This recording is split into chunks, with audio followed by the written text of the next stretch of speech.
What's up, everybody? Welcome back to another episode of Warning Track Power, coming to you from the decrepit log cabin. And spring training baseball games start tomorrow. Finally, pitchers will be throwing to other teams' hitters with a purpose. Hitters will actually be trying to go yard instead of just trying to embarrass their own pitchers. Let's get started. Darvish is picking Hideo Nomo's brain about adding his splitter to his repertoire, and I guess this is just Darvish's plan. He's going to go from team to team, try to find the best pitches, and just add them to his arsenal. Personally, I think he has enough pitches. I mean, he can throw like 13 different pitches. His slider has sliders. This is absolutely ridiculous. This guy can just show up and find one of the best splitter pitchers in the organization and just say, hey, I'd like to throw that pitch. Can you teach me? And then just do it. Number 1 overall pick in the 2020 draft, Spencer Torkelson, has to take a few days off because he cut his finger trying to open up a can. Everyone had a good laugh about it, so it seems like he's fine, but he's really been impressing everyone in camp, especially Miguel Cabrera.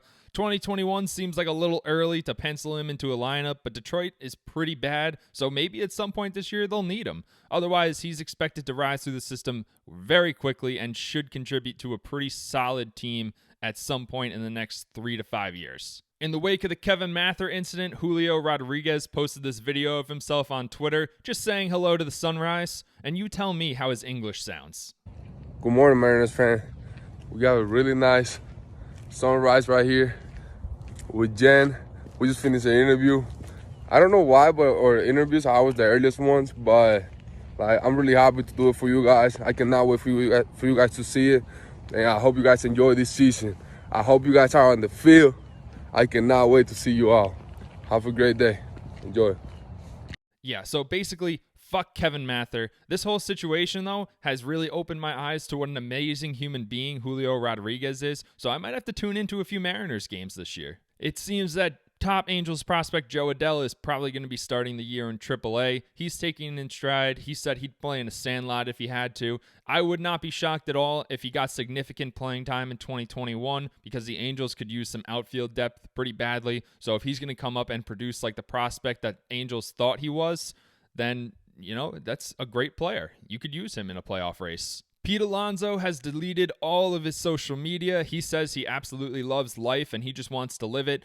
I mean, good for him, I guess. Social media is pretty toxic, especially nowadays. I just don't know that Pete Alonso has been living the same year that the rest of us have been living. Like, 2020 was not a good year. Life was not fantastic. So, whatever, good for him. I mean, he wants to have a positive outlook on life. Maybe it'll help him regain some of that 2019 form. He wasn't bad in 2020, but he absolutely took a step back. And if the Mets want to make a deep playoff run, they're going to need Pete Alonso to be more of the over 900 OPS type instead of the 817 OPS type. Kelvin Herrera has announced that he will be retiring from Major League Baseball after 10 seasons. He had a great career, 3.21 ERA. So, good for him. He had a lot of saves. He was a pretty good closer for a while. So, congratulations to Kelvin Herrera on a very nice career and a well-deserved retirement. The Oakland Athletics revealed a virtual tour for their new stadium design, and it looks absolutely incredible. So good, it might even make me consider flying to Oakland to see the Coliseum one last time before they tear it down and build a much better stadium.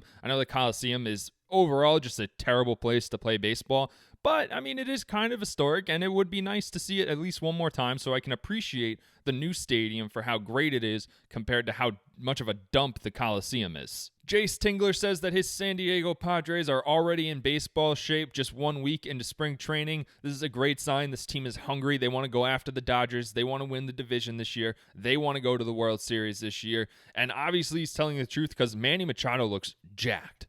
I mean, I can't even remember a single time that I saw Manny Machado looking this strong last year, and he was an MVP candidate. So if he's just going to add more power to what he did last year, there is no way that he doesn't run away with the MVP award this year. And finally, we have Clint Frazier using a custom bat. It's basically just him with a mask on, which was his look for all of 2020. And this is what we're talking about. Last week with Bryce Harper and his custom bat, 2 years ago, Didi Gregorius' custom cleats. Let these players express themselves because it would look so cool if Clint Frazier hit a monster home run during the season with a bat that had him on it. That would be awesome. So let's get this going, MLB. You're missing out on potential excitement. Stop being boring. Let the players customize their stuff. And we have another edition of Did I Win in MLB The Show today? My team, the humongous Melonheads, off a 3-game win streak. I'm feeling hot. I got my best pitcher, Dinelson Lamet, on the mound today. We love Dinelson Lamet here, but this was the most frustrating game that I've ever played in my life. And this is a perfect example.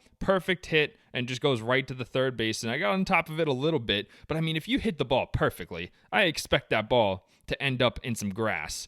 And then we got John Smoltz. He starts doing this crazy shit where he's fake bunting every single time, and oh boy, nope, we're fine, not giving up a hit to John Smoltz. But this was frustrating as hell.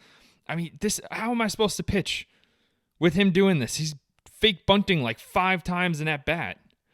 It is so annoying. Like, what are you doing, my guy? What are you gaining from this? What is helping? What is helping here? And I have no choice. I have to strike this guy out now. Like, I can't just stand there and abide by this preposterous behavior. So I strike out Gavin Lux. And then Andrew McCutchen! Nope, that one's going to go just foul. That was the closest I got to scoring a run all day.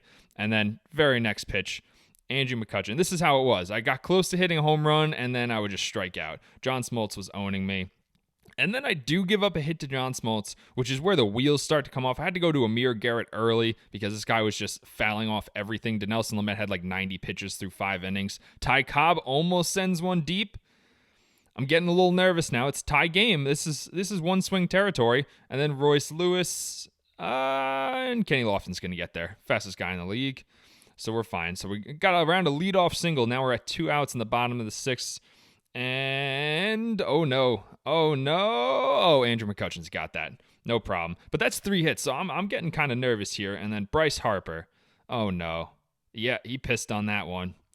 That was a hanger from Kerry Wood. I don't like going to this part of my bullpen. The front end of my bullpen isn't that good. And then Ty Cobb, nope, he does it too off Kirby Yates. I hung a splitter. Hang it, bang it. That one's gone. Oh no. Yep, that's not great. And then top of the 9th, last ABs. Tony Gwynn can't get it done. Just missed that one. Hanley Ramirez comes into pinch hit, strikes out on the slider. And then Kenny Lofton. Yep, I don't think that one quite has the distance. Yep, that's going to wrap it up. I get shut out. I had a couple hits. They weren't very good hits. I couldn't get going off John Smoltz. I had never seen John Smoltz before. And he had too many pitchers that looked similar. So no, I didn't win in MLB The Show today. Thank you guys for watching. Don't forget to like and subscribe because every subscriber is another subscriber closer to me actually putting money in my pocket for doing all this hard work. I mean, it takes so long to do this. Like way longer than I thought it was going to take. So I would very much appreciate it if I can get paid for my efforts. See ya.